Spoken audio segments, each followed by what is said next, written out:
Good morning, everyone, and thank you to the ASCERT team for the warm welcome and for the invite to speak to you today. I am the regional lead for the Needle and Syringe Exchange Service based in the Public Health Agency Health Improvement Team. And it's really just to give you a context of what we're seeing regarding steroid injecting within the Needle and Syringe Exchange Service in Northern Ireland, and to give you an overview of what that service is. So the Needle and Syringe Exchange Service, the public health purpose of the service is to reduce the transmission of bloodborne viruses caused by needle sharing. And it's really to give tailored harm reduction advice to reduce the risk of infection, for example, soft skin tissue infection, and refer on to other treatment services. And it's also to reduce needle discards within the community through the exchange element of the programme, which is promoted at each exchange. So what do we have in Northern Ireland? At the minute, we have 37 exchanges, and we're continually growing that in places where we know that there is a need for the service. We currently have 24 community pharmacy sites. We have 5 low threshold services, 1 in each trust area. We have a range of trust services, including in custody healthcare, in Musgrave, within our inclusion nursing teams, and across our community addiction teams. We have 2 community-based services, one in Extern, and then an outreach service running from the Welcome organisation in Belfast. And finally, we have 1 hostel, which has just opened in the Ormo Centre in Belfast. So what equipment do we offer? We have a wide range of equipment, and the offering continues to grow as we continue to consult with our service users and find out what's needed and what the change in drug trends are. So we do offer naloxone, which is a medication to reverse opioid overdose. We have a wide range of needles, fixed needle syringes, and needle heads. We have packs which offer enough generally for 10 injections. We have 0.5 ml packs, 1 ml, 2 ml. We have our steroid packs, and we also have twin hit kits. Then we have a range of self-select items which are really for the client to decide themselves and really take the tailored amount of equipment that they need for exactly the drug that they're injecting and where they're injecting. Within our steroid packs then, we offer enough for 10 injections. So we have 10 2 ml lock syringes. We have the 1.5 inch green for drawing up, and we have the 1 1/4 inch blue for the intramuscular injection. We have pre-injection swabs, and then our sharps boxes for the safe disposal and the exchange element of the scheme, and then an information leaflet as well. So just looking at some of the statistics that we do know about people injecting image and performance enhancing drugs who are using the needle exchange service. I just look back at the data that we do have across community pharmacy transactions back to 2013. And you can see there in 2013 to 2014 that 37% of needle exchange transactions taking place in community pharmacy were for people reporting that they were injecting image and performance enhancing drugs. And that gradually decreased then to 2019, 2020 to 19%. We do have a gap in our data analysis then over COVID, but that has resumed 23, 24, and you can see that it is now bigger than it ever has been since we started to record this. So we're now at 39% of our needle exchange pharmacy visits are for people recording that they are injecting image and performance enhancing drugs. Just a few more stats then on what we do know of the local picture within the service. In 23-24, we've given out just below 13,000 steroid packs dispensed across all needle exchanges. And 93% of these were dispensed within community pharmacy sites. So there's definitely a clear preference there from people who are injecting steroids, who they prefer our community pharmacy sites. 3,046 unique clients accessed needle exchange who reported iPad use. And anabolic steroids are the most recorded substance used in 4 out of 5 of our trust areas. So Belfast is the only trust area where anabolic steroids is not the most recorded substance used, and there at the moment cocaine is the largest substance reported to be used within our needle exchange clients. The gender profile is the same for iPad use as it is across the service widely. It's a male-dominated service, and over 88% and more are male. In terms of an age profile, the most popular age for those reporting iPad use is 35 to 39. So how are we responding within the service to this change in demographic of our clients? We have this year then commissioned specialist training for our needle exchange practitioners, and it's really to increase their knowledge on the harm reduction advice for people who inject iPads. And whilst the basic messaging is the same around do not share and do not reuse, and if you have been part of any risky needle practice, then please do get tested.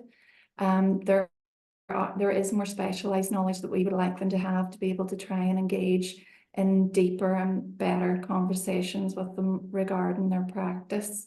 And it's also been given a special focus within our regional needle exchange action plan for 23, 20 to 26 also.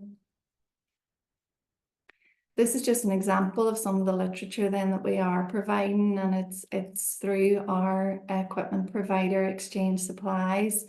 And I would encourage anybody looking for more literature to go on there and have a look.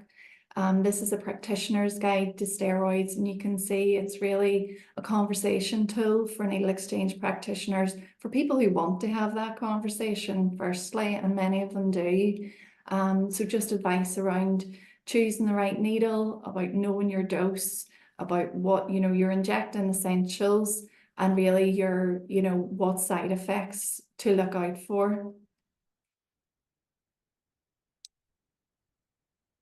So where do we want the service to go to meet the needs? We really want to, in all areas of the service, break down the stigma. And that's really by breaking down all the barriers that there are to accessing needle exchanges. And we currently have 24 community pharmacies across Northern Ireland. And we would like to start to break down those barriers and move it into the gym environment, if that's possible. We would also like to keep working and developing our workforce so that they have the knowledge that's needed to make every contact with the clients count in regards to iPad use, and some more clear and approved public health advice and literature on steroid use. And I've included one site there, ipadinfo.co.uk, which is a Public Health Wales approved site. If you are interested in looking at more safer injecting practices regarding the intramuscular steroid injecting. And if the trajectory is what we can see and it continues to increase, then looking around what clinical provision we have there in Northern Ireland for steroid users that's accessible to them. That's all that I have to say to you today. If you see synergy in the work that you're involved in and the work of needle exchange, please do get in touch. If you're a service user and you do have feedback, please also do get in touch, and we will have more opportunities in future for that level of engagement to take place. So thank you very much. Okay, thank you, Adele. That's really helpful, gives us a good kind of grounding in terms of the Northern Ireland context. And it's interesting that you're seeing such a, I suppose, I don't know, there's a data issue, but the increase across the different areas, and that it's the highest, number of visits in 4 to 5 trusts. I think a lot of people wouldn't know that, and that the progress that needs to happen in terms of being able to equip our workforce to be able to deal with this and to reduce harm. Okay, thank you. And so if we'll move on to Neil, so whenever you're ready to make your presentation. Certainly. Thank you very much. Should be on the screen for everybody now. Yep. Lovely. Alrighty. Hello everybody, I'm Neil. I'm going to be taking through just a little bit of a crash course on IPDs, kind of how they work and what the little mechanisms behind them are. So just moving a few wee things about my screen so my Q&A doesn't pop up on you. So first one I'm going to go through, we have different examples, is growth hormone being one. We have SARMs, which are selective androgen receptor modulators. These work kind of similar to steroids in function, but they're a little bit more targeted. We have EPO, so erythropoietin, stimulates red blood cell production. It's really useful for the likes of endurance athletes, but it's also been taken by strength and power athletes as well. We have diuretics, which increase electrolyte and water levels in urine, which make us pee more fluids. And we have glycogen-like peptides, so like semaglutides and examples, Ozempic. And that would be one that increases insulin production amongst other changes activated by the GLP-1 receptors. We have insulin, which in of itself is an anabolic hormone, even though it's better known for its treatment in diabetes. And a slightly different kind of block, we have melanotan, which stimulates the pigment cells in your skin to produce more melanin, which makes the skin look darker. And we have the likes of our prohormones, which provide a ready source of fuel. And for the main topic of today, to do its job. Because today we're going to look at steroids. Well, at least I hope we are, because that's the webinar we signed up for. So steroids are essentially a group name for this kind of compound. Anything that makes up this basic shape with 1, 2, 3 hexagons and a pentagon of carbon-based atoms. There's hydrogen put in there as well, but just for simplicity, if it has this shape, we're pretty much talking steroids. The name itself comes from stereos, meaning solid, which comes from the fatty steroid of cholesterol. And that's the compound that our body makes the steroids from. So when we look a little bit closer, because the base is that fatty cholesterol, one of the key differences between steroids and other molecules is that they can cross the fatty membrane, which means they enter the cell, they trigger responses to their presence, which we can see as a result. And they're just by binding together. So we have our little green puzzle pieces there, which are our steroid molecules, and we have our receptor, which in the red there would be something like our androgen receptors. And when they come together, that makes a dimer that goes into the cell.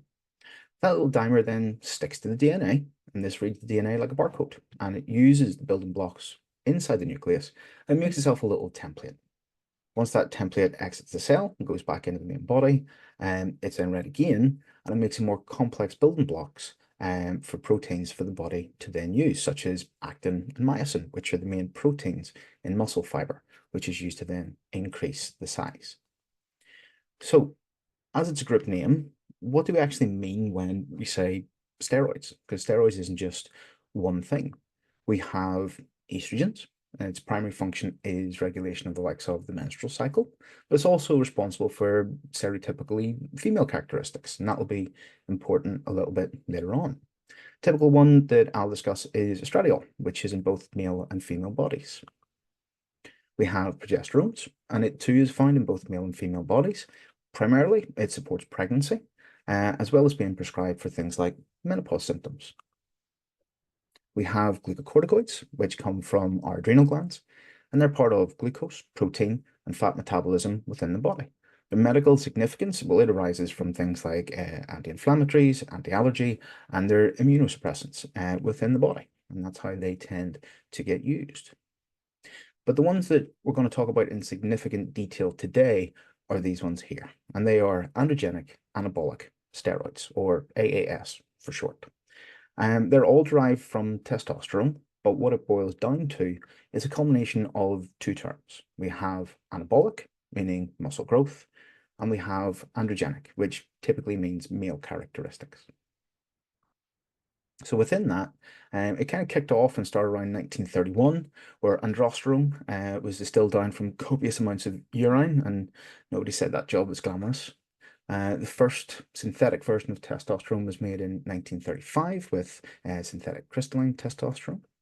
Not long after, in 1937, there was clinical trials for both oral and injectable versions. We have our testosterone propionate and our methyl testosterone. And it didn't take long before the systematic doping of athletes began and a full steroid arms race. But that kind of takes us forward significantly to the changes in demographics and what we see today beyond athletes. So to get an idea of how it works within the body, well, the first thing we'll look at is homeostasis. And homeostasis is just, it's how our body regulates itself by keeping everything in balance. And it comes from the word homeo, meaning same, and stasis, meaning state. So when we eat sugary foods, our body releases insulin, can almost speak, and break down blood sugar. When we sleep, we release melatonin, and we do things like physically traumatize ourselves with exercise. Our body releases dopamine. It makes us feel good about it and want to do it all over again. And this is how our body maintains and regulates us. So when our body's put out of balance, it adapts. So if we do different types of training, we get different types of adaptation. If we do aerobic training, we get more alveoli in the lungs, we diffuse more oxygen, we get better aerobic work. If we do sprint work, we get faster. If we get vaccinated, it triggers the creation of leukocytes, so white blood cells, which fight infection and viruses. And bone and muscle mass, they increase as a response to exercise, which testosterone, topic of today, plays its key role. So the question then becomes, well, what if we artificially then adjust that balance?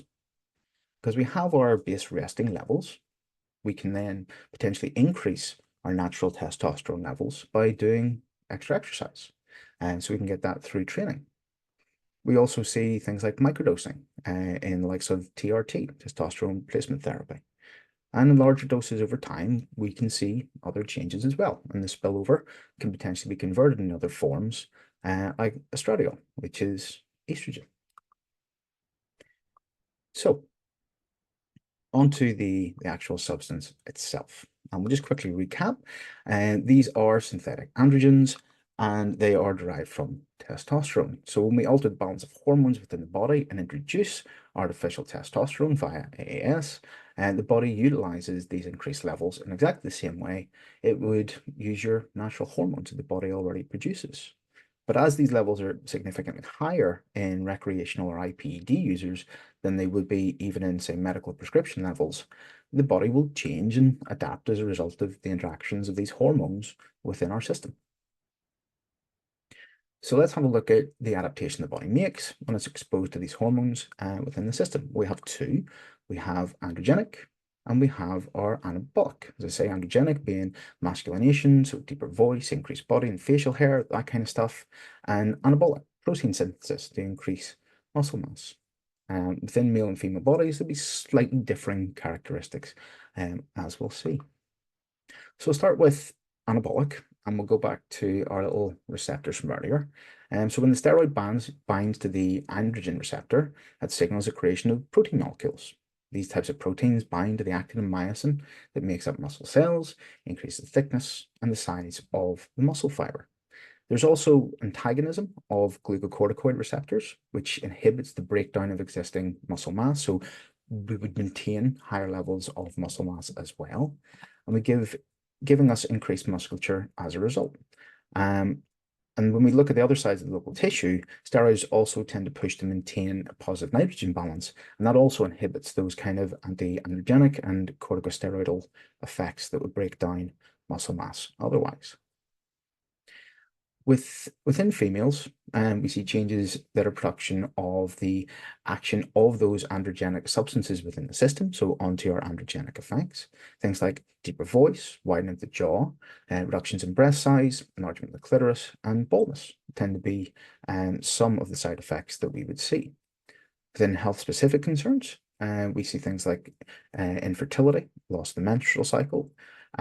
We can see potential signs of cancer as well. One particular study had a look, and it was 50% of women developing psychological dependence and associated behaviors of body dysmorphic syndrome. But again, that's only one study out of many. When we look at males, some of the changes are a product of the diminished action of the androgen substances within their own system. So the conversion to estrogens and the lower testosterone production that comes with prolonged steroid use. So we could see severe acne, baldness, gynecomastia, where there's increased fatty deposits behind the nipples and development of essentially breast tissue. We also see sex-specific complications. So infertility, decreased sperm count, testicular atrophy, which in of itself carries a risk of testicular cancers. Nandrolone and stanozolol, two of the most common anabolic agents, they've seen enhanced Leydig cell proliferation, and evidence would suggest that these Leydig cells in humans can increase risk of tumors. Health-wise, we can look at some of the cardiac implications. So artery degradation would be one of them. So atherosclerosis, so narrowing and hardening of the arteries. We have ventricle function impairment, as well as potentially congestive heart failure. So blood pooling in the ventricles due to that kind of hypertrophic effect that reduces the stretch and contraction mechanisms of the heart as the heart becomes thicker. We have cardiomegaly, which is an enlarged heart, and also examples of things like fibrosis, scarring of the muscle tissue of the heart, which would lead to increased risks of heart attack between all of these and potentially stroke. We also can look at cholesterol, and cholesterol, as kind of mentioned earlier, is a steroid in itself and the one our body metabolizes into androgens. So artificially increasing testosterone through the use of AAS increases hepatic triglyceride lipase, which is an enzyme which breaks down the HDL, which is the good cholesterol. And one of the studies kind of in this one showed that the HDL was dropped by around 52%, where the LDL was increased by 36%. Looking at psychological concerns, and this goes beyond our typical conversation around things like roid rage, that would most commonly be discussed. I mean, yes, testosterone is associated with aggression, and increasing levels synthetically will play its role, but there's definitely other worthwhile conversations to be had. Additional effects such as things like mood swings, diminished libido, lethargy, depression, as the estrogenic compounds are released when a cycle stops, and as the body tries to redress that balance of the higher levels of testosterone that have been present during a cycle. There's also additional discussions around things like body dysmorphia and the influence of social media to be had. Much the same way, idealistic representations have presented unrealistic expectations on society. We can look at lifelong TRT and HRT. We see significant drop-off of testosterone in men from around 40 years of age, decreasing by around 30% by the time they reach age 70. So with potentially permanent damage resulting from AAS usage previous, individuals may then need continuous supplementation of testosterone to maintain healthy levels and mitigate against the damage that was previously done. Some increases in natural testosterone production might actually be gained by decreasing TRT. But again, this should be medically supervised and with appropriate blood works, which we will absolutely be getting on to later. We can have a look at liver damage. So leading to complications such as jaundice, but additional risks associated with impaired liver function as well. So pileosis hepatis, which is forms of tumor. On the adolescent side of things, we can look at early ossification of growth plates. So growth plates harden and essentially take on their matured form before they were finished growing. So we would cause stunted growth and growth abnormalities. Teenagers, especially males, experience significant increases of testosterone at the onset of puberty. And these changes are fundamental to the regulation of the body and its maturation process. The endocrine system and disruption for both males and females can play its role in increased mood swings and irritability, and that's even before artificially increasing the levels of androgenic hormones in our little internal hormone monsters. We can look at behavioral and cognitive effects, and there's certainly evidence that suggests that AAS use in adolescents can affect cognitive function, behavior, and potentially impair academic and social development in some ways. And lastly, on this one, we come on to social harms. And stigma being one of them, it's the usage is the same, but different. And steroid users can exhibit many of the same behaviors as other substance users, but might not necessarily see themselves as fitting that particular mold, which may make reaching out for help and support more difficult. There's then the question of what harm reduction approach should we take and what knowledge is available. In paramilitary side of things, drug debts and increased potential for various forms of abuse is certainly something we always consider within Northern Ireland. There's also money laundering. It's the funding to set up and run premises provided, the products are bought, produced and sold, and even legitimate members who simply want to use a facility might find themselves unwittingly part of money laundering operations for serious and organised crime. Within social media, there are social pressures, maybe to look a kind of specific way, but there's also misinformation, which many other industries have, and what's being taken, and honest discussions around risk to allow informed decisions is more challenging. We can have a look at age demographics too. What will increased usage look like within the health service in 10, 15 or 20 years time, where potentially younger and less performance-focused usage is becoming more prevalent, as Adele was good enough to show us. We also have body dysmorphia, so continued representation of the natural builds and IPDs and filters, and as well as the most recent addition of AI to alter and change even what's presented of an augmented physical appearance to now an additionally altered digital appearance as well. So understanding what is potential natural and what is enhanced digitally or physically is challenging, very challenging. So within the Northern Ireland context, I'm going to have a look at some of the substances that could potentially find their way in circulation. So AAS tend to be made of one of these three kind of constituent parts. We have testosterone, which is our most common kind of starting point, the base molecule for most of this side of things. It aromatizes into estradiol, so it can be converted into estrogen, and it's primarily a sex hormone. We have nandrolone, which is comparatively weaker as a sex hormone, so less androgenic, but comparatively stronger as a size hormone, so more anabolic. It also aromatizes into estradiol. And medically, this one will be used to produce more red blood cells. We have DHT, or dihydrotestosterone, which is our third one. It doesn't aromatize into the likes of the estrogens and estradiols, but some of the side effects that we might see with that one is like a prostate enlargement, baldness, increased facial hair, potentially stopping of the menstrual cycle, which is amenorrhea, increased acne.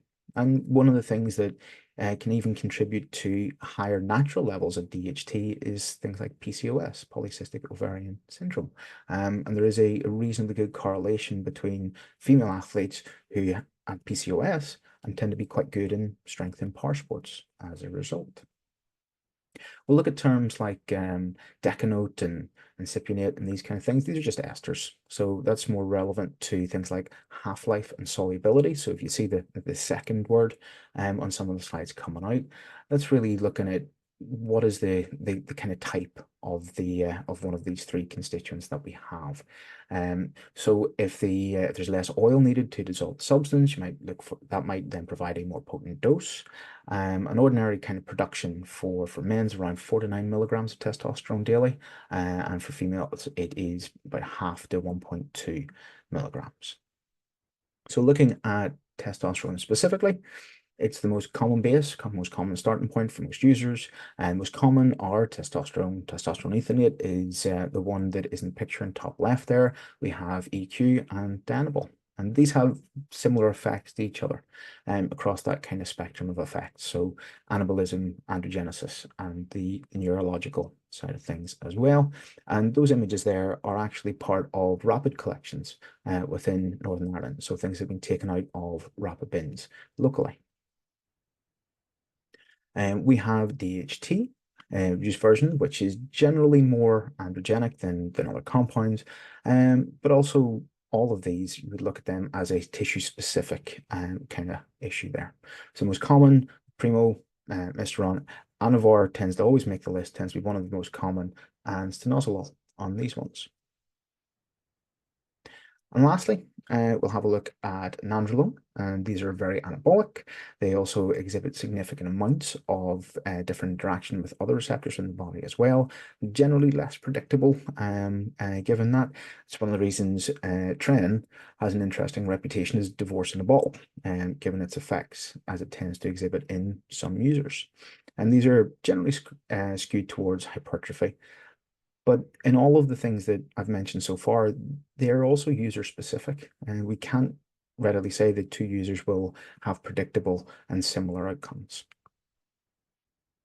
So just looking at the types and route of administration then, we have our tablet forms, which is the likes of our Anadrol, Anavar, Anabol, Primo, and stanozolol, which would be taken in tablet form.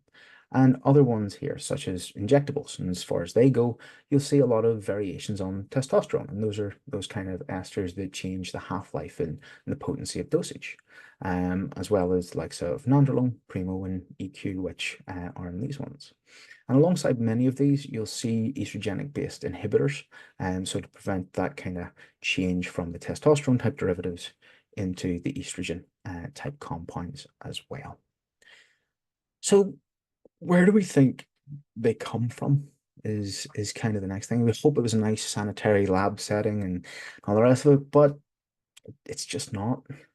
These compounds, they can be homebrewed, and our little illustration in the bottom right there is actually from a service user discussion where individuals were making products in a bathtub to be sold. So they're making steroids in the bath.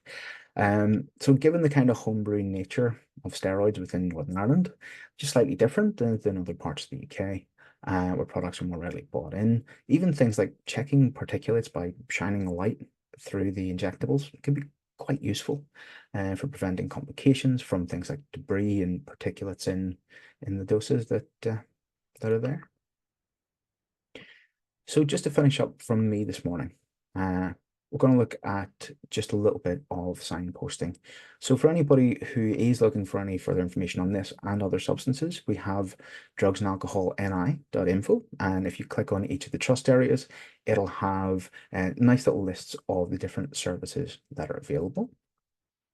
We have familysupportni.gov.uk, which is a directory of different support services as well. One of the really useful ones with this is it has a postcode search. So we can look for a specific request, so something we're looking for specifically. That might be CBT or any number of things, and also put in where we are to see what is local to us. And more pertinent to steroid use, we have the likes of our rapid bins. So for any tablets that you have concerns over and wish to be disposed of anonymously, we have rapid bins across Northern Ireland that we can drop in any of those. As far as needles go, they go to Needle Exchange, which Adele was so kind to take us through this morning.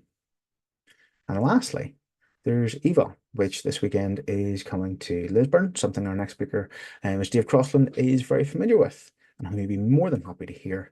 I'll be turning you over to now. So I just want to thank you very much for having me here. I'll be more than happy to answer any questions as we go through today. So thank you.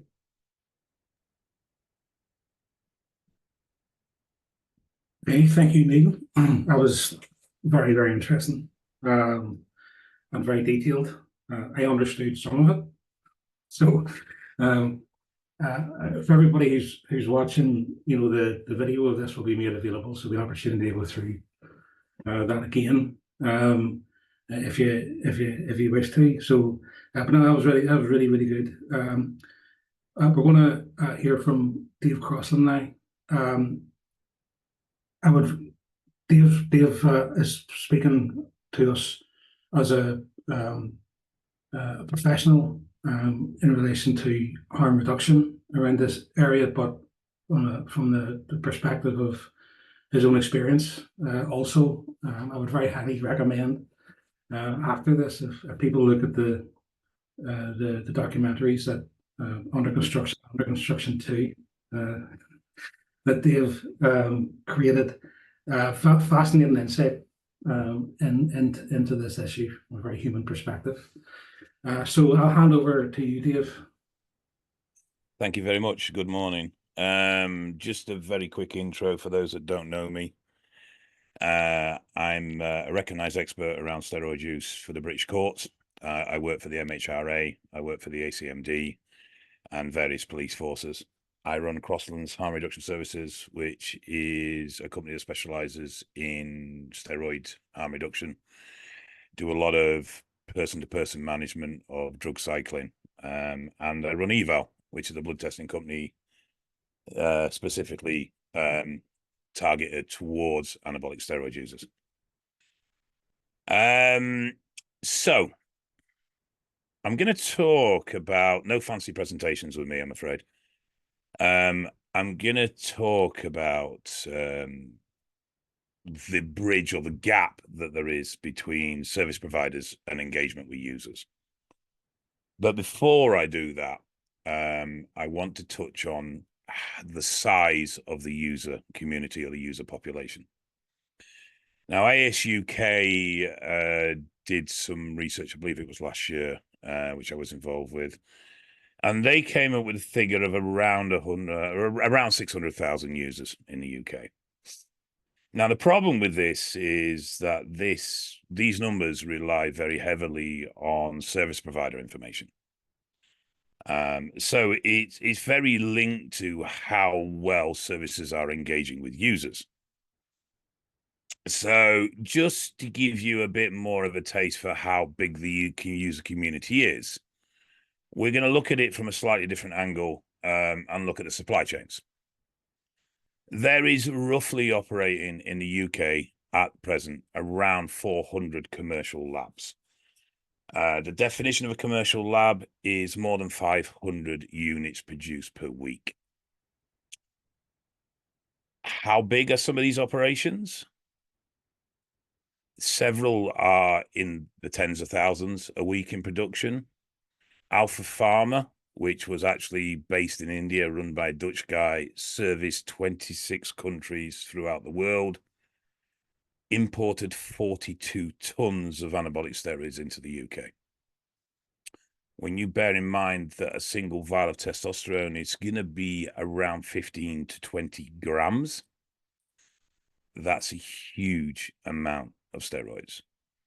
So it doesn't take a great deal of imagination to start to think that the 600,000 is potentially an underestimation. There was some data a few years back, northeast of England, Needle Exchange Services looked at their user rate per capita and extrapolated that out. And they came up with a figure of north of 1 million. I personally feel it's much higher. And it's growing. And one of the reasons that anabolic use is growing is that unlike a lot of other drugs, we don't get a drop-off. And the reason for this is twofold from a point of view of psychologically dependent, but also from a point of view of medically dependent. So a lot of drugs, people will start to experiment late teens, into their early 20s, particularly recreational drugs, and their usage is evolved around their social life, going out, partying, that sort of thing. As life moves on, they settle into more committed relationships, families start to arrive. That social aspect changes, and as a result, the drug use diminishes, and very often people move away. The difference between that and anabolics is that the vast majority of people that start with anabolics never leave because they have no choice. Over 80% of anabolic steroid users will become steroid dependent because they'll damage their own natural endocrine systems to such a point that they have to be on TRT. They're not going to seek medical intervention for this, because they have access to the drug, they have knowledge how to use it, and so they become self-prescribing TRT users. So we don't see this age-related drop-off because the vast majority have no choice. They have to continue. The problem with this unregulated TRT dosing is that very often the dosing is too high and it's not monitored in any way. The other thing as well is that within current times, we're also seeing sort of new user groups appear. One being transgender, people in transition. So we're now seeing female to male transition turning to the black market for underground anabolic steroid supply in order to facilitate that change. We're seeing an increase in the number of middle-aged males moving to self-prescribed TRT. They're not being anabolic users. They aren't using anabolics because they're looking at a physique change or performance change. They're looking at anabolics purely from a therapeutic point of view. They're experiencing the impacts of low testosterone. And that is very much a hot potato socially at the moment. We've got a lot of very aggressive marketing from companies like Newman, Optimal, who are really, really pushing male hormone management. Optimal have even altered the ranges on their blood testing. So their lower limit range is 12. So they're now suggesting that anyone below 12 automatically needs TRT. Now, that's not to say that there's some argument there, because there potentially is. But it's still, in my own opinion anyway, misleading. But so we've got this hyper-awareness with middle-aged men around the effects of low testosterone and the fact that they may have low testosterone. But private TRT isn't cheap. NHS are very much guided by range. And generally getting TRT provision from the NHS, if you are not subclinical, can be problematic. So faced with this realization that test is low, or this knowledge that they can feel better by having increased testosterone levels, we've seen this huge growth in effectively middle-aged men turning to self-prescribed TRT, but unfortunately doing it from a very uneducated point of view, with very little monitoring. And the other area where we've seen huge growth is female use, particularly around something termed femtest. Now, this is technically testosterone replacement therapy for females. It is at low doses. It's very industry driven in the sense that it's very bodybuilding driven. And this has been very heavily influenced by certain notable people within the community. And there's a large number of females turning to hormone therapy when quite often they don't need it, and they don't understand that there will be natural fluctuations in their hormone levels, and that just because their testosterone might be 0.5, which is still nicely in range, they don't need to supplement it and bring it up to 1.5 or 2 nmol. So we've seen a lot of growth in sort of non-bodybuilding areas and non-typical user areas that we have previously. So user numbers are much greater. I don't think that's really something we need to particularly argue about. How much greater, that may be another conversation. So how are we then getting these users to engage with services? How do we get them through the door? And why aren't they engaging with services in the first place? Now, there is definitely, maybe particularly more with the UK, because I'm not super familiar with the things in Ireland. There's a lot of stigma around service providers, and this is generally due to the fact that recreational drug use support and alcohol use support is usually out of the same building. And the irony is that steroid users don't generally regard themselves as drug users, and they also don't regard themselves as being unhealthy or at risk. So you've already got the stigma of what would be termed the smackhead clinic. And I know that's a very un-PC term, but it's how it's perceived. It's what the user community look at service providers as being. The second thing is a lack of attraction. Why go? Needles are cheap enough. I can buy them online from MediSave. £25 going to get me everything I need for a course, and I'll have a box of everything. Why do I need to go down to the needle exchange to be provided with 10 syringes, 10 needles, 10 swabs? When, unless you're on your very first cycle, your syringe and needle use is probably going to be at least double that for a course. So there's a few roadblocks in there straight away with how these services are already commonly perceived by users. But there is a big one that is very much a divide at the moment. Now, I've spoke to CGL on numerous occasions, presented for them for quite a few times as well. And they made this statement at one of the presentations that CGL has never successfully had a steroid user cease usage. They've never had a successful cessation. And that is very much the pinch point or the dividing point between users' attitudes toward harm reduction and service providers' attitudes towards harm reduction. Now, the community as a whole, the user community, is actually very harm reduction aware. We've seen a huge increase in people looking at health periods, using blood work to manage their health, and there's been a complete new market in supplementation specifically designed to support users and offset the negative impacts that come from using anabolics. With products that are developed and designed to lower blood thickening, HDL support, liver support. There's a wide range of products out there now that are openly developed, designed, and marketed towards anabolic steroid users. So the community has become very self-aware and very health-aware. The problem is very much in the definition of harm reduction.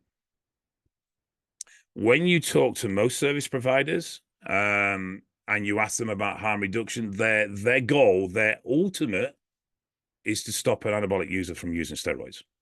And it's fair argument that, you know, the best harm reduction you can have is not to use a substance that's going to harm you. The problem is that the user community's idea of harm reduction is, how do I reduce the risk so I can use for longer or use more? And that is a huge divide. And when a user engages with services, if they come at them very early on about cessation of use, they just switch off. There's very little to attract a user to services on the most part.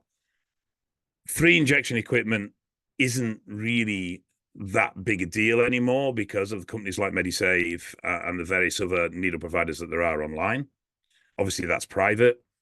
No one needs to know that someone's getting that substances, and they definitely don't need to go into a building in the local town centre that's known for recreational drug users. So there's that stigma straight away.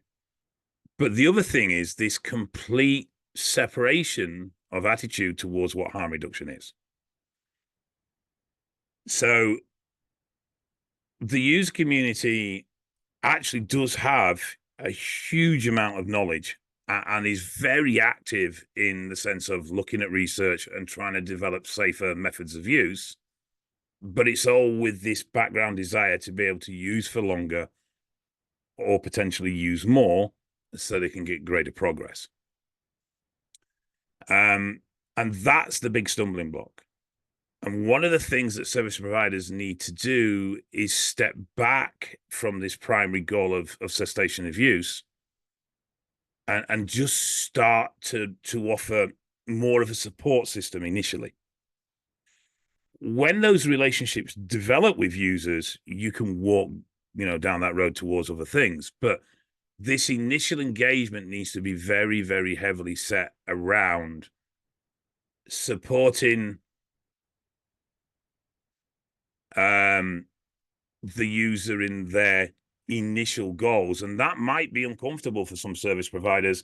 And there might be a moral question there of, can we support a user in their goal? Because, or are we encouraging drug use by doing so? Now, my personal take on it is, if you can get a user to be more sensible in their drug use and be more productive in their drug use, then ultimately they're going to use less. And the risk level is significantly reduced. But that takes knowledge, and that's something that isn't easy to come by. These drugs, though the steroids that we're commonly familiar with have been around for a very long time, we are still learning the intricacies of their impact, and how they interact within people. And though the drug effects are pretty standardized in the sense that this drug does this and this drug does that, individual responses to those drugs can be incredibly varied, and individual sensitivities to those drugs can be incredibly varied. So if you're wanting to increase engagement and get people through the door in the first place, you need to take a step back from cessation and first start to just discuss management. And I personally feel that in that conversation, dosage can definitely be part of that conversation. If you can support people in being more effective, you ultimately are reducing their exposure to risk. The getting over the stigma of the reputation of clinics is difficult. It may mean a different frontline approach from a point of view of away from the main unit, either doing it directly through gyms or doing it out of hours service, or just where it's not associated with other drug use. The snobbery, for want of a better term, around drug use is almost laughable. Like I said, steroid users do not regard themselves as drug users. In fact, if you start to suggest to a lot of steroids that they're a drug user, they get very defensive very quickly. Because as far as they're concerned, they're healthy because they exercise, they're healthy because they take care of their diets. So you're always going to have that problem that you need to overcome in the first instance. Providing relevant services is going to be a big step forward to getting a better foothold in the community. The problem with this is cost. Blood testing is very, very popular, but blood testing is not cheap. How you approach this will be down to your own funding packages and what you have available to you. But I don't see any issue as why there can't be a subsidized service, particularly with what it is. So it may be a case of you can offer supportive blood testing to users at a discounted rate or a subsidized rate, so that it becomes more affordable to them. But rather than going along the lines of, oh, we need to check your bloods because we need to see what risk you're at, it's more, we need to take the drugs so we can improve your results. So we can make you operate fitter, healthier, better, therefore you grow faster and bigger. Because that's their primary goal at the end of the day. That's what they're interested in. And users can get a very twisted perception on health and where they are. I've had situations where I remember working with an individual who was on his third kidney, which had failed the previous 2 times due to anabolic steroid use, and he was planning his cycle for when he got out of the transplant surgery. So, like I said, people can really lose the way here, and you're dealing with levels of addiction on par with any other substance. The next thing is knowledge, and that's difficult to attain. It is a complex subject matter, and a lot of people within units just aren't going to either have the appetite for it or the time to learn it. but you don't necessarily have to implant that information in current staff within the service. Now, Jim McVeigh, I don't know how many people are familiar with Jim. He's a professor of substance misuse out of Manchester Uni, used to be at Liverpool. Jim pretty much heads up ASUK, and a subdivision of ASUK is PEAB, or the Public Expert Advisory Board. That is a committee made up of industry-recognized, knowledgeable people who work alongside ASUK to offer insight within user communities. Now, the user community is very visually driven. Effectively, if you don't look like you know what you're doing, then you don't know what you're doing. Now, in my prime, very big, very strong. Now, fat old man. And even though I'm well entrenched and well established within the user community, I still come across that, even myself, that my knowledge base is not plausible because I don't look like I train anymore. So obviously that's going to be much more difficult for somebody who has had no history within exercise or anabolic steroid use.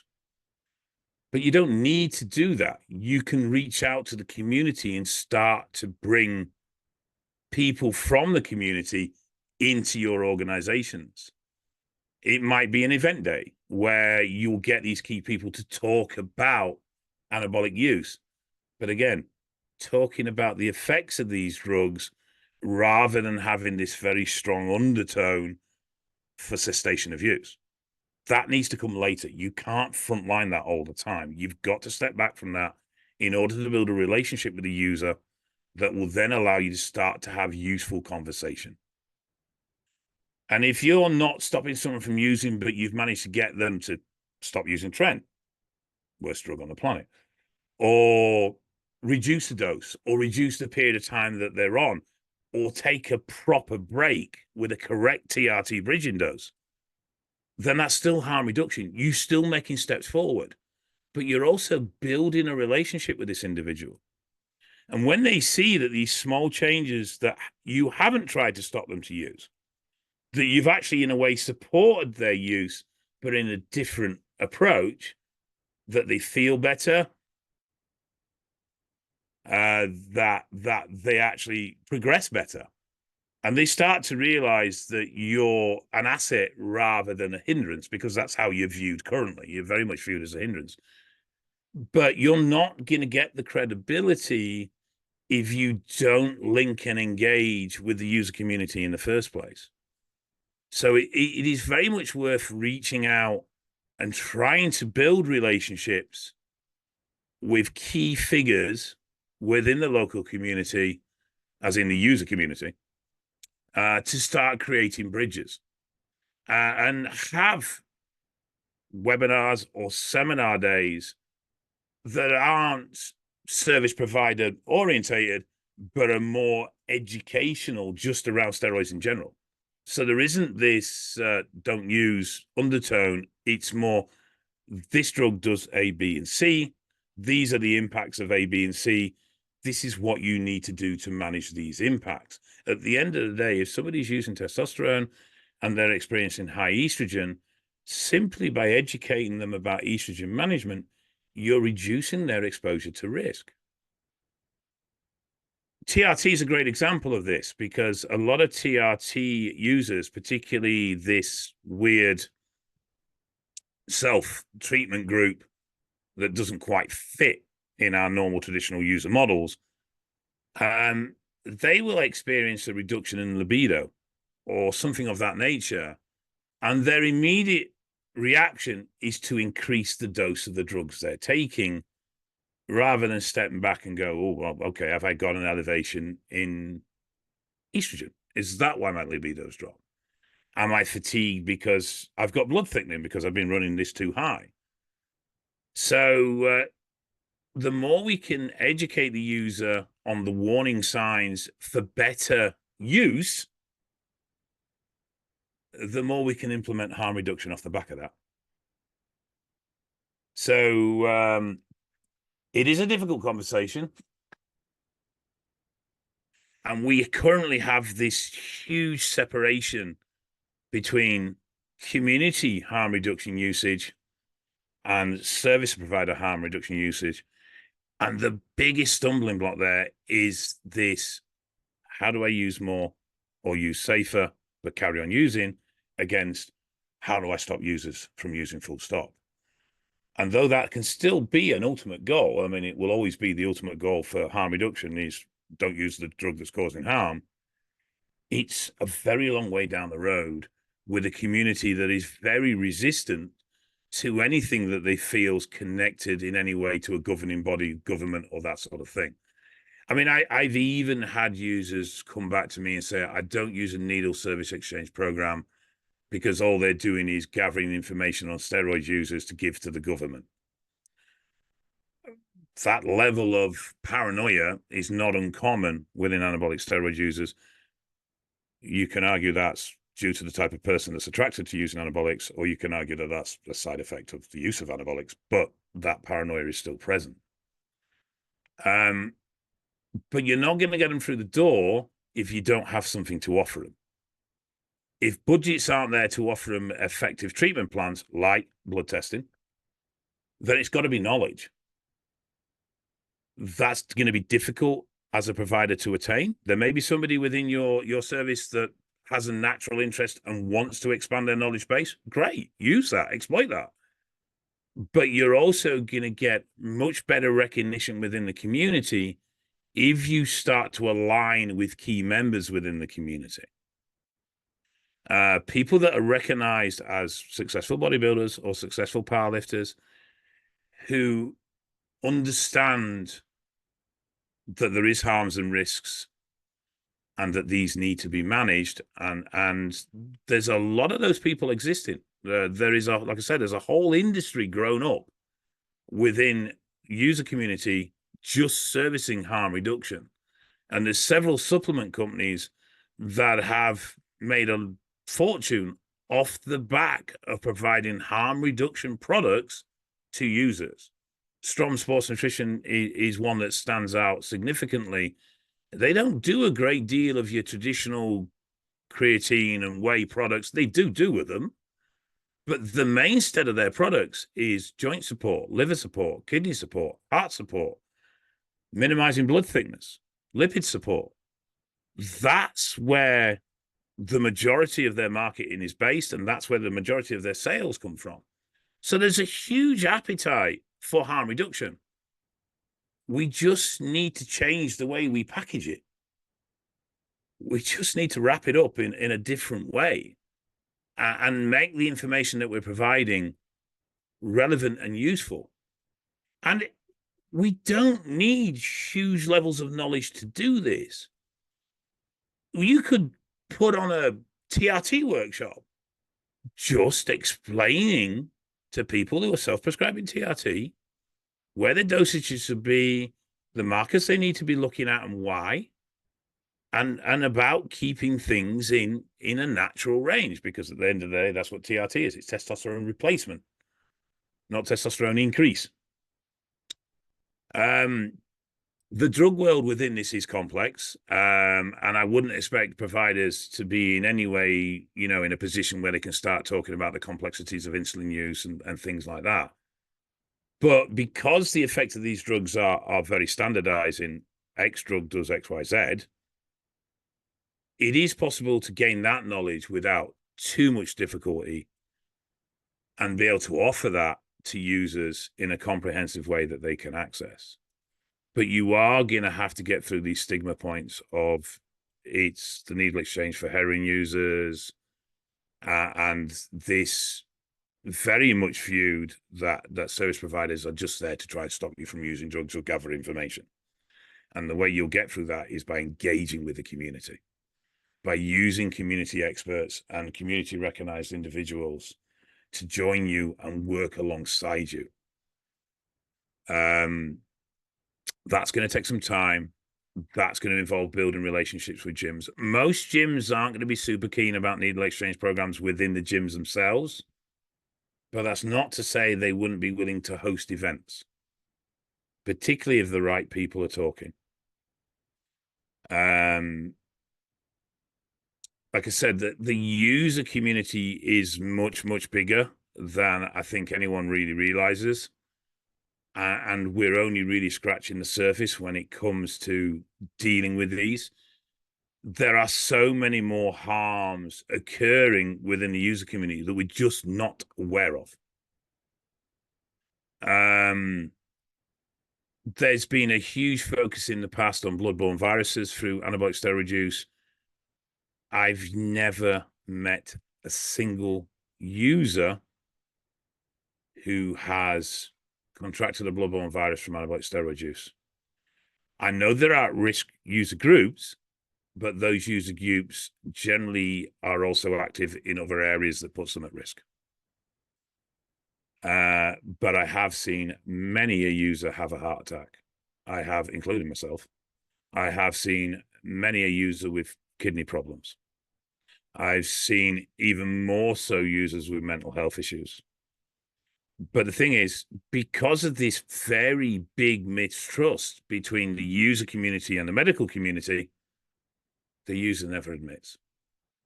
And it's almost law within the user community that when you go to the doctors, you never admit anabolic steroid use, irrespective of what's going on, because it will go on your records, it will cause you problems, etc., XYZ. So, and it's been well documented that there is a medical prejudice against steroid users. This has been researched quite a bit. So we're not seeing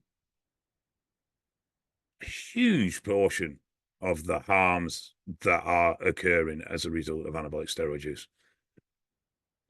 Because it's not reported as such. It's not recorded against it. You'll get people that used in the 20s and the 30s into the mid-30s, stopped, then having heart attacks in the late 40s, early 50s, and the link's never made because of the time separation. But I say mental health is a massive one. The amount of recreational use and anxiety management we see through THC use, through basically marijuana, is huge. And it's because people are struggling with the mental health impacts of anabolic steroid use. The drugs themselves lower risk management, so people are going to be more open to taking risk. They increase anxiety and paranoia, and unfortunately, they increase the anxiety and paranoia about whether somebody is big enough, strong enough, and that just drives further usage.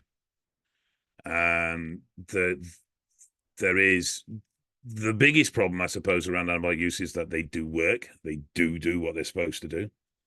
And so as a result, people are very aware that if they can use more drugs, there is a strong chance they're going to get more results. Bad drugs, for want of a better term, is not really a concern. Most abscesses generally usually come from user error, poor injection technique and stuff like that, though occasionally it will come from dirty drugs. The biggest issue with most users is just that the product is underdosed or it's not where it's supposed to be. On the most part, that doesn't pose a huge risk. Total exposure is the biggest risk, and particularly around lipids. Lipid management is an area that people are quite resistant to. Probably because of the years of bad cholesterol, good cholesterol argument that's gone on. People have got quite numb to it. But yeah, I mean, cardiac issues is by far the biggest risk for users, and a lot of it's just going unreported. So we don't have these direct links. That really is what I've got.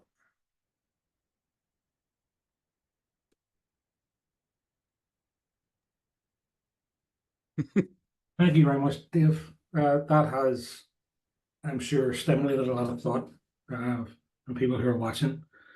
It certainly has for me too. Before I hand over to Elena, I think that the one thing that is very clear is that there needs to be a different approach and a targeted approach, which is specific when it comes to the steroid use, and it needs to be different. And I totally agree with you that when it comes to harm reduction, that the outcome around harm reduction needs to be on the basis of just reducing risks to the user.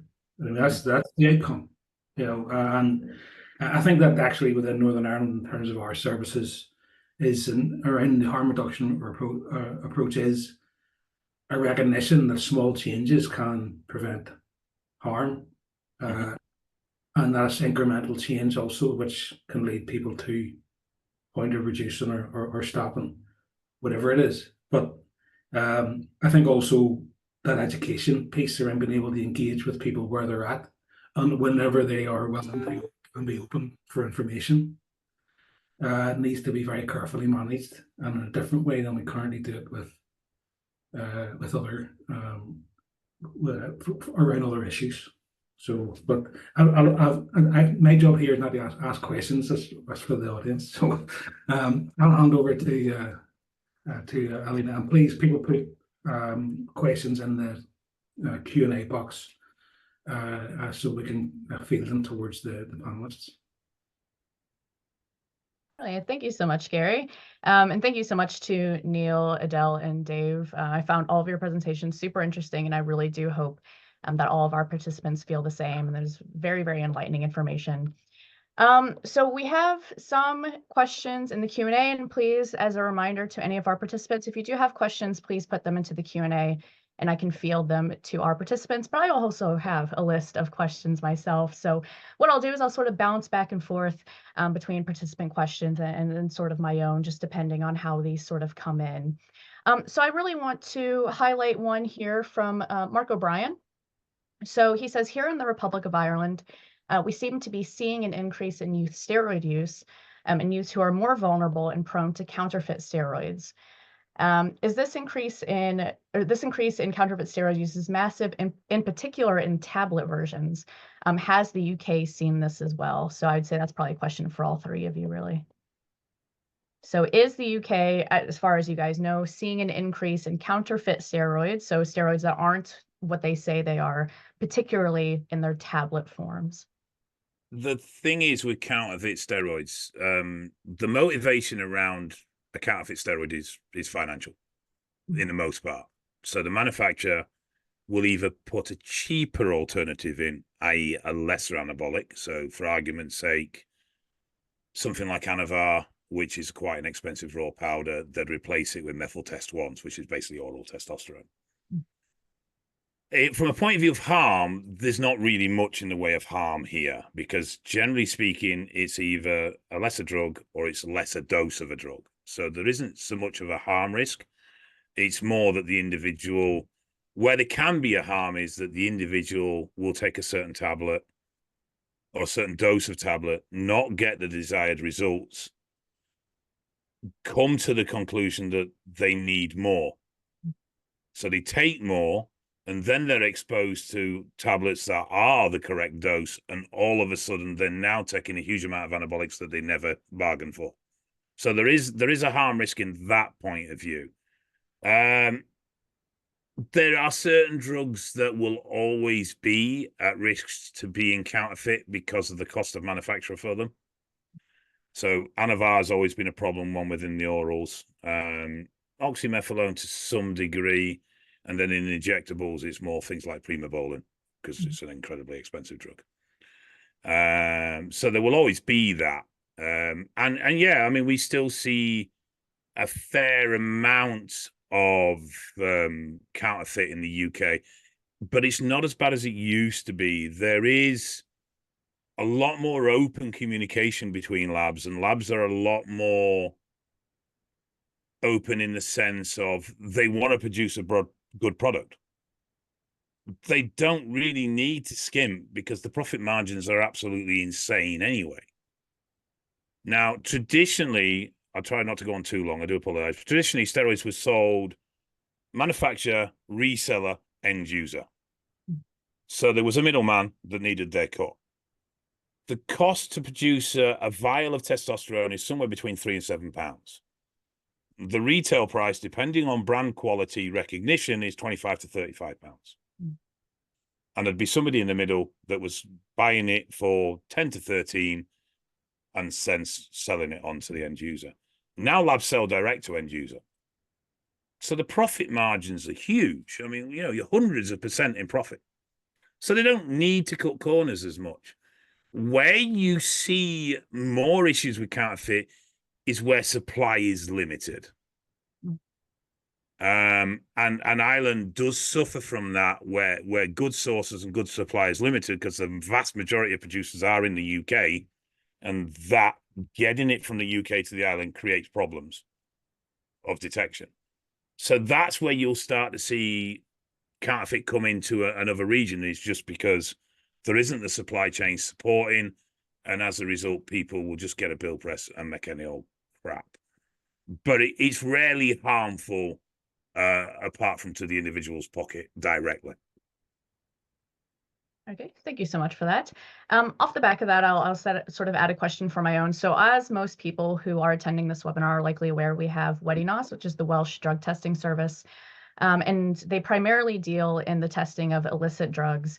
And they made the decision a number of years ago to stop testing any sort of IPEDs that are sent to them. And I think it's because they were inundated with samples. So for any of the panelists, or for any of the speakers rather, are there any tests that are reliable if somebody wants to make sure they're getting the product that they're meant to be having? Are there any reliable tests for that? Is this for me? Sorry, I thought it's for any of you. It's for any of you. So if I were to purchase Anavar, right, which is a compound that's very popular with women, if I were to purchase Anavar, as you say, that is a more commonly counterfeited drug. Are there reliable tests that are available to sort of say, yes, this is Anavar, or this is, testosterone? There is Royd Test, which is William Llewellyn's detection service. It's not bad, but it's color coded, and the amount of people that that's brown, no, that's green, no, that's so there is a problem with your own personal color perception on how that works. It doesn't give an indication of strength. It just gives an indication of compound present. The biggest commercial testing company is Janishek. They're Eastern Bloc somewhere, but a lot of people will send drugs out there to be tested. They're expensive. They have been accused of bias or being able to be bought. Whether that's true or not, I have honestly, genuinely no idea. But then it's not difficult for someone to get a test and just go on Photoshop and alter the results anyway. And it's not difficult for a lab to send a genuine sample to there to be tested and then sell absolute garbage out to everybody else. So it's reliable from a point of view of large scale, but it's cost prohibitive to the individual, because I think you're looking at about £75 to test the vial. Now, if you speak to an AAS user and say, right, I want you to spend £75 on testing that £25 vial of test, or you can buy 3 more vials of test, you know what they're going to pick. I have tried to set up a more budget-friendly testing service. Unfortunately, I am meeting several stumbling blocks with that one, but I'll keep you posted if we ever actually get it off the ground. Brilliant. Thank you so much. Just looking here, Bev Mercer is asking, this is a question for you, Dave, and potentially for Adele as well. Would you give more than one steroid pack out at the needle exchange for steroid users? Oh, yeah. Yeah. Sorry, Dave. No, good crack on. I'd answered, yeah. Yeah, our guidelines say that you can give up to 60 needles, but that will also depend on the conversation you have with the service user. For instance, if they say that they've travelled a distance to be there, or if the service is closing over a bank holiday. So there's fluidity there in that as well.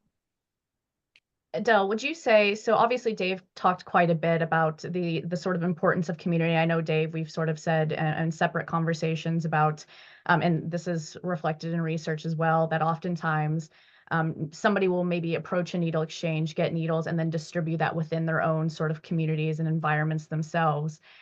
How should needle exchanges navigate that? Should they be open to that idea, do you think? Or is that something that the needle exchanges within Northern Ireland are currently engaging in, that sort of almost sort of community distribution as such? So from needle exchange to user and then further out to other users?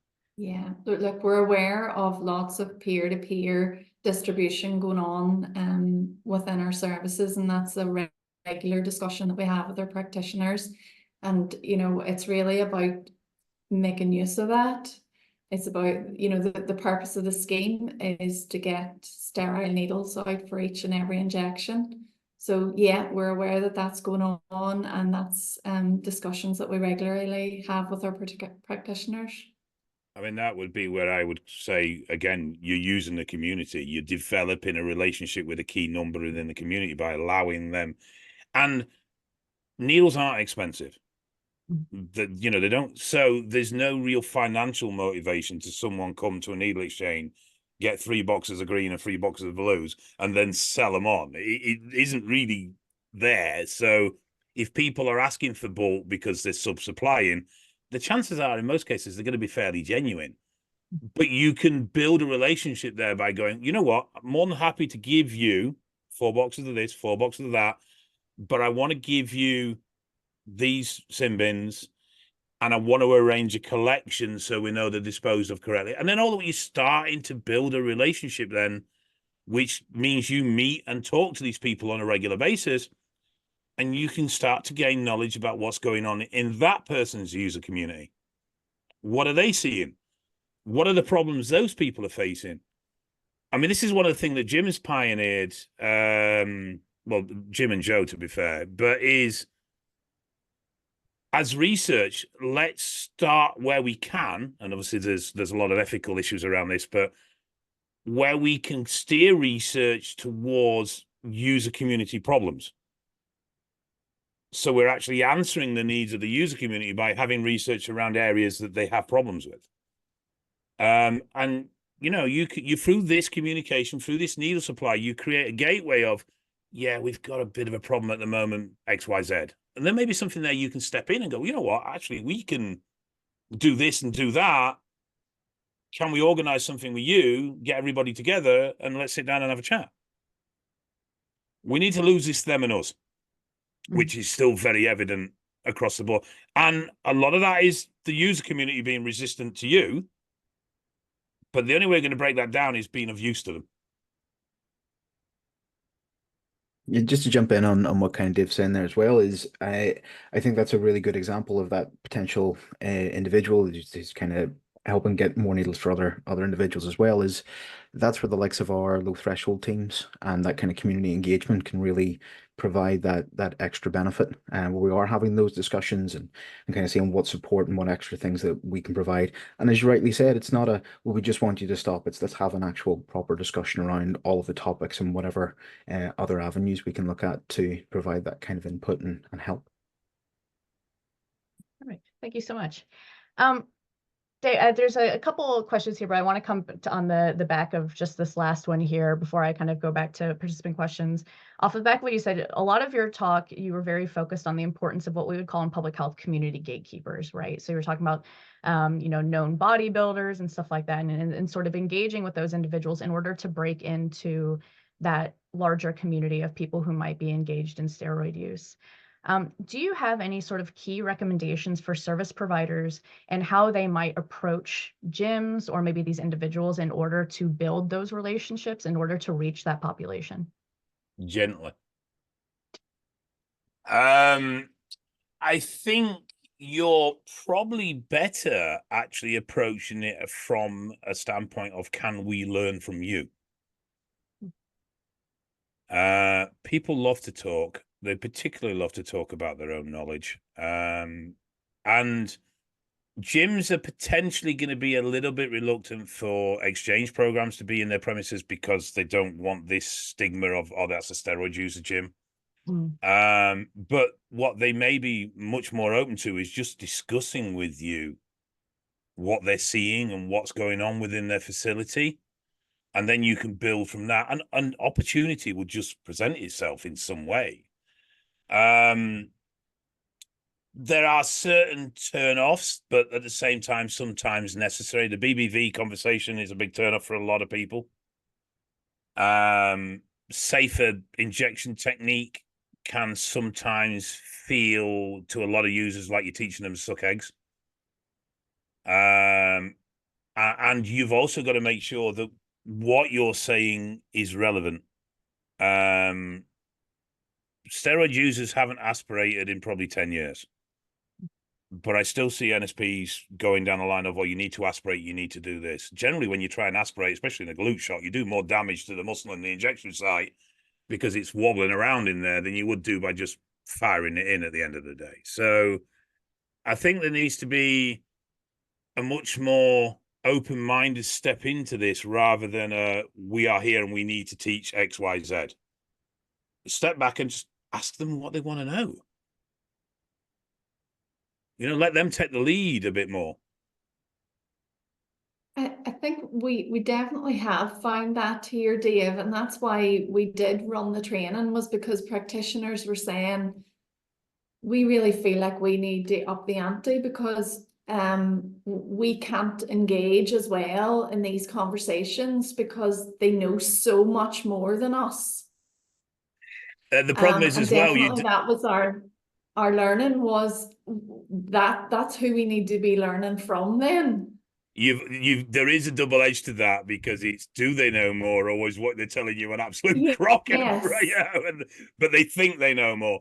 I mean, statistically, it's been proven as well that actually knowledge is sometimes a big risk factor, because when someone perceives themselves as having knowledge, they perceive themselves as no longer being at risk. Because I know what I'm doing, therefore I can't harm myself. So it is difficult, and there are areas of use that are very heavily contested. And we still, I mean, it took academia 50 years to decide that if you up the dose, you were going to get bigger. 50 years they argued about that. What a steroid user would have told you in 2 weeks. You know, it's so there are stumbling blocks. You know, this is far from a perfect scenario. But it's, if you go to them for education, you will build trust with them very, very quickly, because they're going to be very happy to try and teach you and very refreshed that you're there with an open mind trying to learn. It doesn't matter so much at that point whether that information is correct or incorrect, because you're building a relationship, and that's what we're after doing here. We're after trying to build relationships. The amount of steroid users go, yeah, I'm great, I'm fine. And then after you've spoken to them for half an hour, oh yeah, Mrs. is going to leave me next week if I don't sort this out, and I'm having real problems with this. And it's like, well, hang on a minute, half an hour ago you were great and everything was fine. But that only comes once they start to relax and trust you. But they will trust you if you're listening. Absolutely. And of course, we would see that with illicit drug users, as well, the importance of that relationship building. So that's nice to see that there's that overlap, despite the differences between these two populations. Thank you so much for that. So Linda here, she says, if someone has made the decision to stop after only a few months, so again, not extended use, is a gradual reduction recommended, or is it possible to stop completely without any adverse effects? You can go cold turkey. The half-life of the drug will create a natural taper if you're on a long-lasting ester. The issue with reduction is not so much about chemical withdrawal, it's more about psychological. So where I would potentially implement a taper situation is when someone has used for a long time and they've got real problems around coming off and losing size or losing strength. But from a chemical point of view, the half-life, I mean, a 500 milligram steroid cycle is probably going to take 3 to 4 weeks to clear your system. So unless someone's metabolizing at an accelerated rate, so you've therefore got a very natural and actually quite gradual taper. So from a chemical withdrawal point of view, that's fine, but it's the psychological element that becomes the problem, because a user will very much relate to, I haven't injected this week, so now I've got no test in my system, even though they're still going to be quite elevated from their usage. So from a point of view, chemicals, cold turkey is not an issue as such, but it's that psychological impact that you may struggle with that. There's work at the moment about the effectiveness of PCT. There's a bit of research going on around there, and whether PCT may become potentially offerable through the NHS as part of a cessation program. So with any luck, I'm not so sure if that's the right word there, to be honest, because I've got mixed feelings about this myself. We may actually have an avenue where if someone has said they want to come off, we can offer them support from a pharmaceutical point of view to help restore their natural function. I'm not sure where your standpoint would be about discussing a PCT with somebody, or whether you would be comfortable recommending a PCT to somebody in the larger picture of trying to get them to stop use. I know the Dutch studies were very much that PCT doesn't work, but that was a terribly controlled study. I can't remember his name. He's on the ASUK as well, but I believe it's King's College are now looking at research into the effectiveness of PCT and whether they can move that forward as a recognized post-usage treatment for a user that now wants to stop using. Perfect. Thank you so much for that. I have a question here from Maria. She says, I've always promoted using in cycles to quote unquote give the body a rest and allow a return to normal functioning of HPTA in the endocrine system. I'm interested to hear what Dave has to say regarding blasting and cruising, and if the cruise dose is low, is this equivalent in terms of risk reduction to the user as coming off altogether?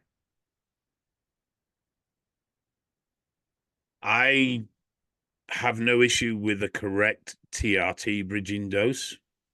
The unfortunate thing is that a lot of blast crews are what's been now coined sports TRT, which is basically another cycle just at a low dose.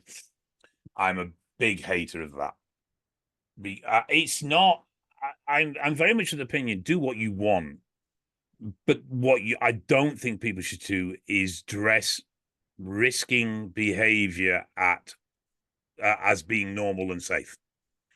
And running a 300 test, 100 primo bridge dose is not TRT in any way, shape, or form, and shouldn't have TRT in the name. Just because you put sports in front of it doesn't make that right. And unfortunately, it gives out this messaging signal that that's perfectly safe to do, and it's not. There's compounding problems there, particularly around blood thickening and lipid mismanagement. So, but where we is PCT a safer route than TRT would very much depend on the individual's ability to recover. If someone can do a PCT and recover successfully, then yeah, that's gonna very much lower the stresses on the body. But if someone's going to do a PCT and recover to an NMOL level of 10, 11, then I would argue that the risk factor of running with low testosterone outweighs the risk factor of running a correctly managed TRT bridging dose. So it would depend on the individual and their recovery rate as to what would be the advised route. Thank you so much for that. I have a two-parter question here. I think it's very interesting. So I'm going to ask you guys in the first part, and then I'll let you address that, and then I will ask you the second part. So Alex here says, for transgender athletes who use testosterone from regulated bodies, such as the NHS, how is this usage viewed differently for sport performance by regulating bodies like WADA to other individuals who use it for performance enhancement? So I'll start there, and I feel like Neil, you might be the best seated to answer this question.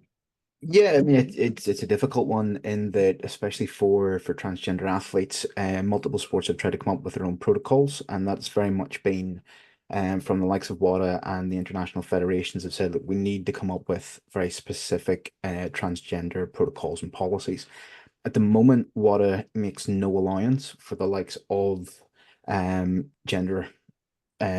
gender through say usage of testosterone or any other kind of compounds. So within performance enhancement, it would just be seen as doping currently until the protocols catch up with basically where we're at societally speaking. It's really difficult. And I know many organizations that I would be involved with as well are trying to do consultation and make really good informed informed choices about this kind of stuff. But no, at the minute, it would be seen as doping, especially transitioning from female to male because of higher levels of testosterone, which is going to be significantly higher than base levels as well.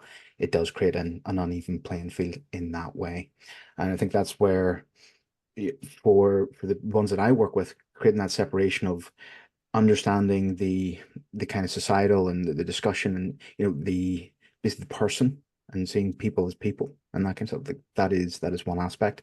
But when it comes to the very specific sporting context of creating level playing fields, it's really, really difficult topic to come up with a suitable and fair answer to. And that ultimately is what makes it so challenging, is it's making it fair for everybody.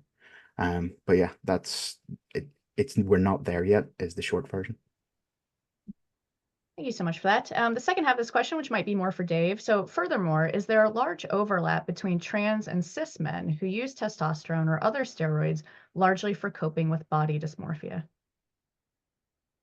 Is there a large overlap in what sense? Sorry, I'm struggling to get my head around the question. It's probably because I haven't slept for 30 hours, but That's okay.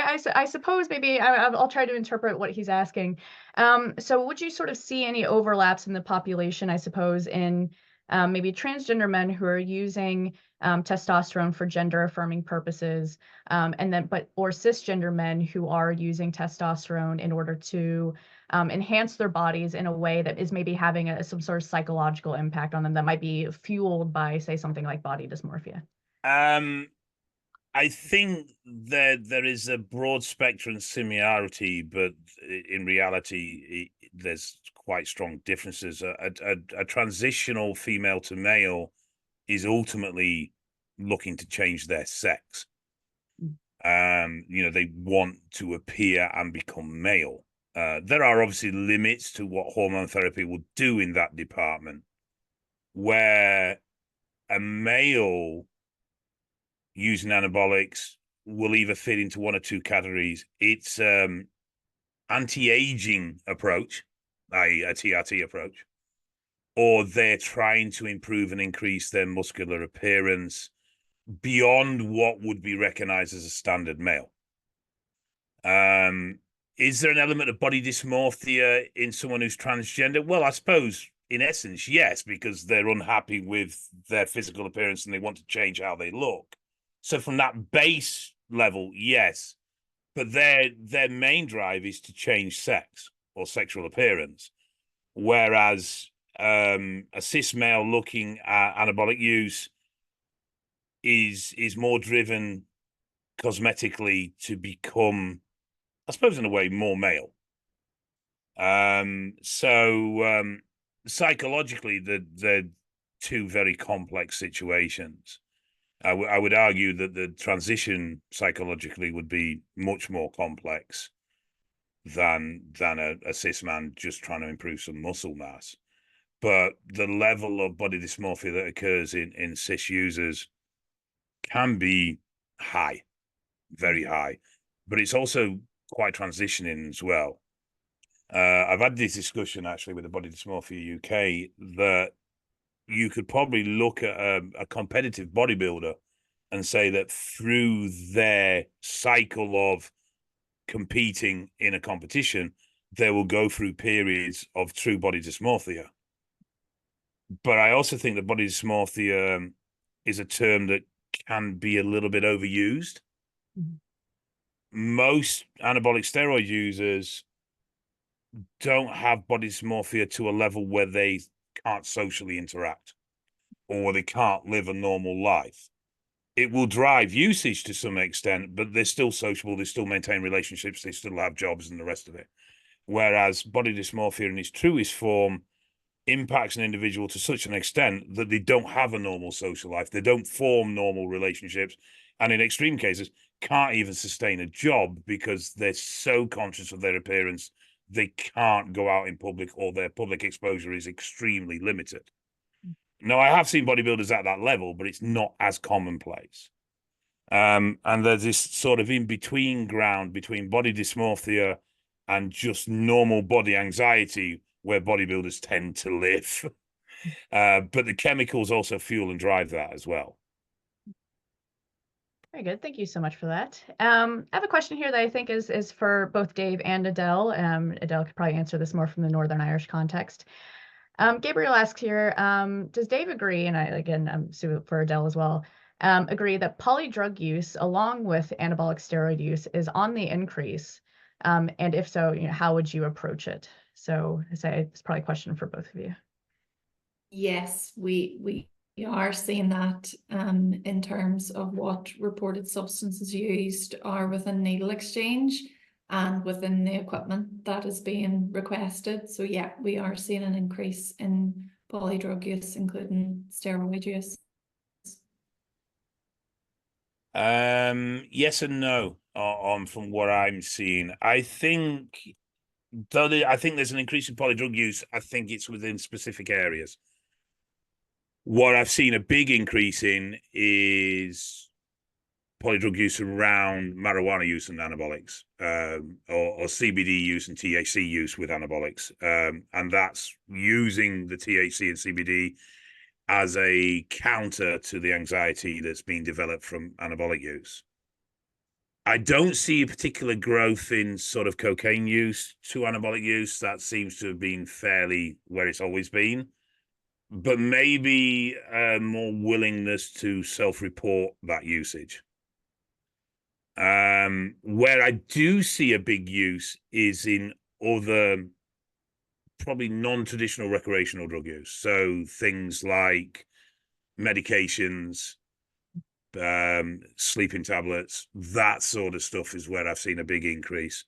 And also things like neuropeps as well. So stuff like Syringe and peptides that are more cognitive driven. I've seen a big increase in there.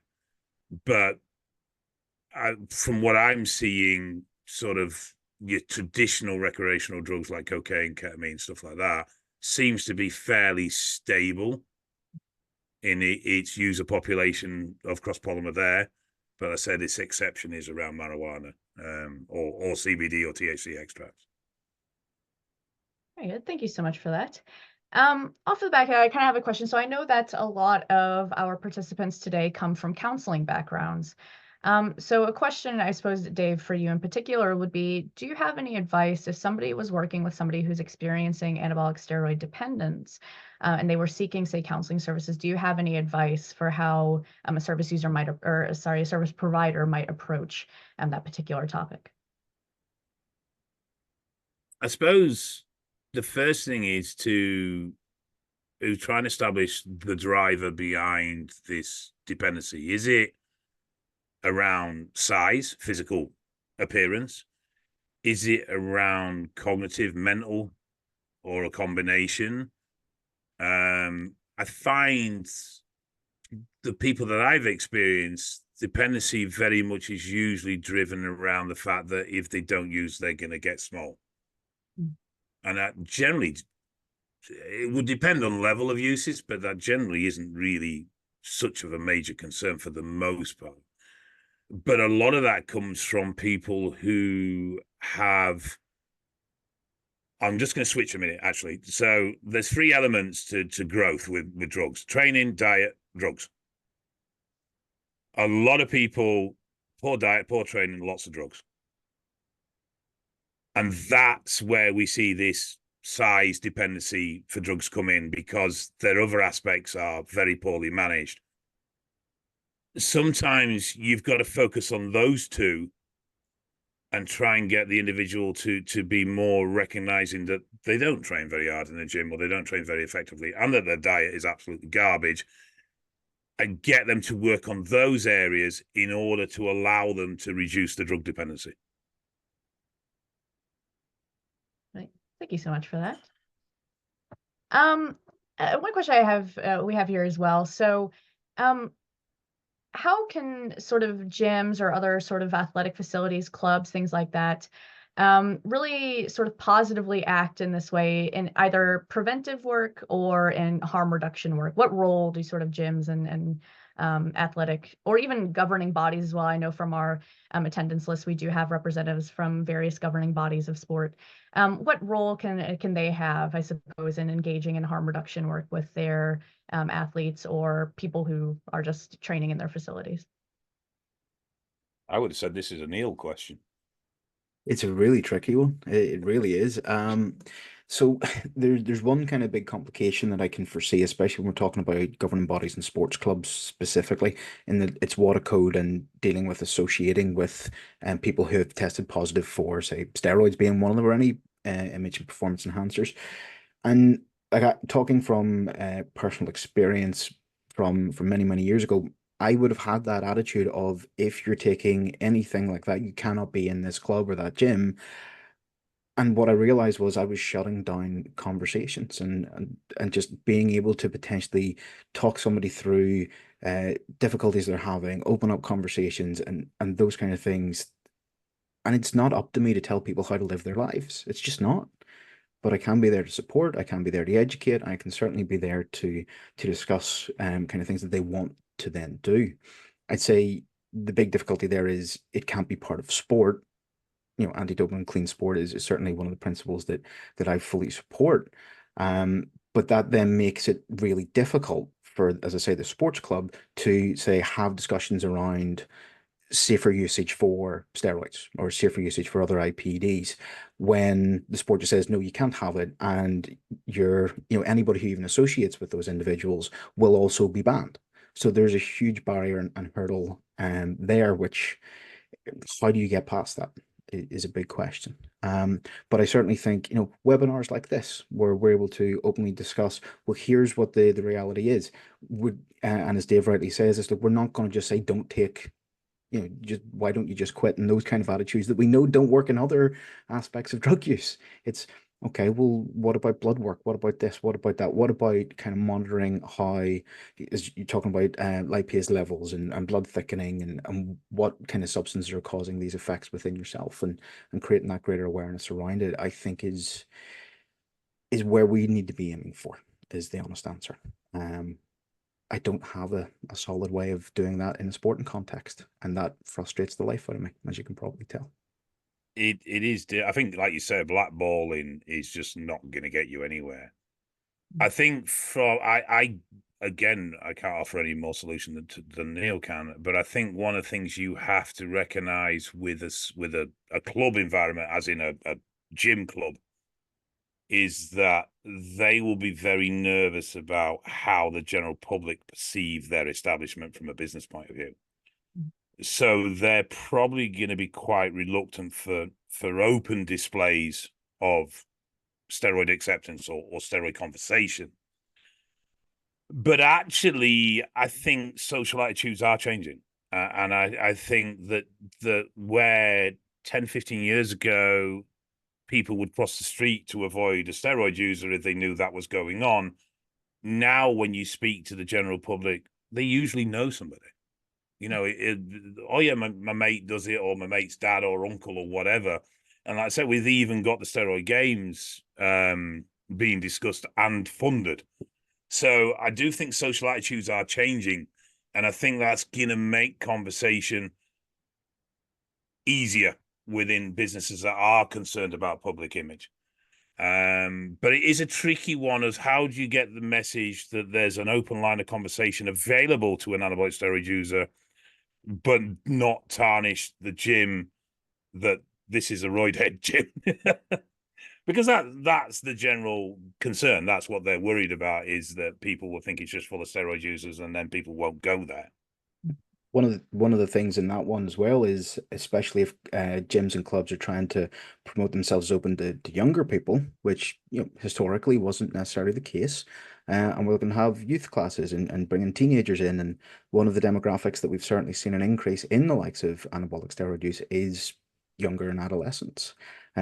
So if a gym then has a reputation as being pro, or you can get your steroids here, that's going to create another barrier yet again to having those conversations. So as you say, how do we, one, remove the stigma, two, have the open conversations, but also then maintain that kind of reputational side for the businesses ultimately to keep functioning and keep going, and provide the good support networks that we're hoping to provide when there is that societal stigma around steroids. Thank you guys so much for that. One final question as we're just coming to the end here. If you were working with somebody who was considering starting steroid use, particularly a young person, what would you say to them? I've always been a great believer in honesty and openness, and I don't think trying to overly taint usage one way or the other is ever going to work. I think it's ultimately going to blow up in your face because you're going to lose their trust, you're going to lose their confidence. So I've always tried to just be honest, and if you're going to use anabolics, let's start with a comprehensive blood test to see where you are, so we know what's normal, so we know where you are. Let's have a long discussion about the potential implications of this, particularly around, there's not a week go by I don't have to tell someone they're infertile or they no longer produce natural testosterone, and it absolutely devastates them because no one's ever had that conversation with them before. The number of people that go to anabolics thinking that they can just stop at any point and everything goes back to normal. And it's like, no, that just does not happen, particularly if you're a long-term user. So I think there's that conversation, explanation about the necessary management that's required. And when you start explaining it in a way, look, you're going to need blood tests, you're going to need this, you're going to need that, a lot of people do actually go, oh, I didn't realize it was that complex and I needed to do that many things. It's like, well, yeah, I'm lucky in a sense that I can use myself as a direct example.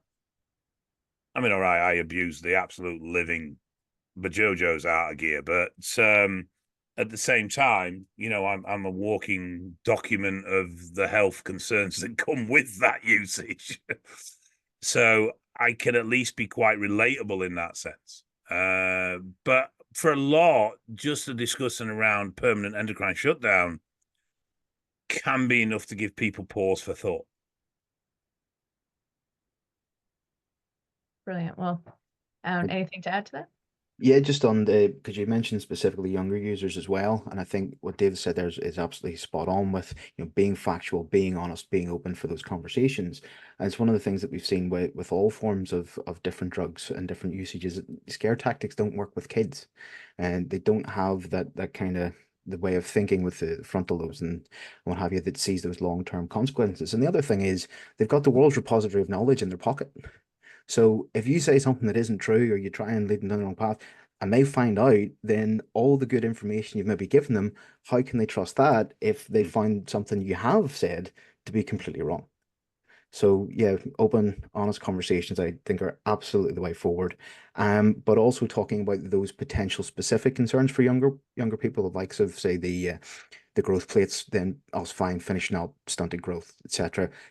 They are potential risks for younger people. But just be open and honest with the conversation. What's the likelihood? What is this? What is this? And talk with them, build that relationship.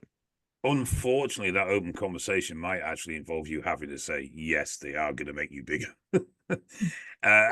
Yeah. And a lot of service providers are uncomfortable with that because they feel that's encouragement. But you try and deny those basic facts and you're going to lose all credibility, and then you've lost them completely. Yeah. And I've always been of the attitude, I would rather be involved and have a hand in stopping problems than being shut out because I've tried to dissuade them too much. Absolutely. And that goes back to kind of where I used to think you just can't just stop. And that was my attitude, and I was wrong.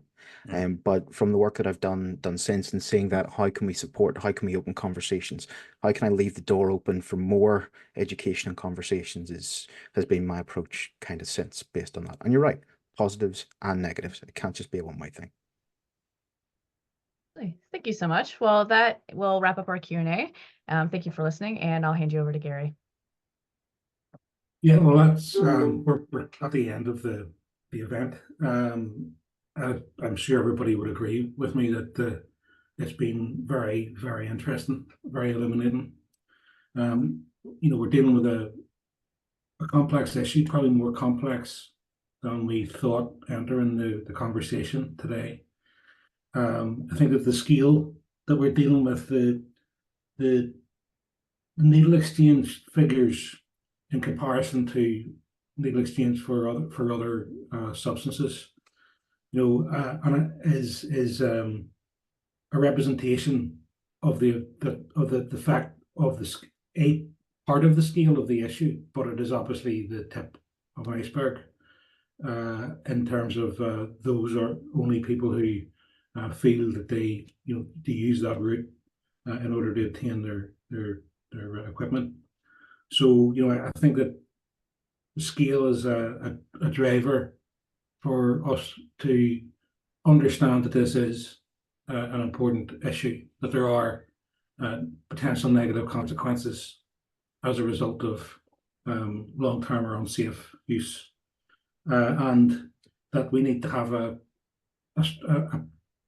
approach which is going to be practical if we want to be able to engage around this. And the first step of that is to better inform ourselves. I think that this event hopefully helps in that regard. But then we need to look at a strategic approach to how we actually engage people around prevention and around harm reduction, and in a way which is going to be meaningful. And I think that the best way to do that is to look at solutions that involve other stakeholders, because we need to deal with people where they're at, but in a way in which they don't feel that they are being got at, but that they are being supported around being having better health, physical and mental health, regardless of whatever choices that they make around steroid use. So, I think that there's a long conversation, and this is maybe the start of it. So, but look, thank you very much to those great contributions today. So, thank you very much to our speakers, to Adele and Neil and Dave. It's been, I think a really thought-provoking event, and the feedback that we've seen in the Q&A it really reflects that. So, thank you again, everybody also who attended, and we will be sending the video of this out for your records, so you can look at it again, and we'll be organising further events later on in the year. And we hope you'd keep an eye out for those and attend those. You'll find information about other webinars that we've done on our website or through our YouTube channel. But final thing to say is to thank you to all speakers, and thank you to Alina for chairing the discussion, and to the other guys in the back room who you can't see on the screen who were involved in organising the event. So thank you very much, and all the best. Thank you.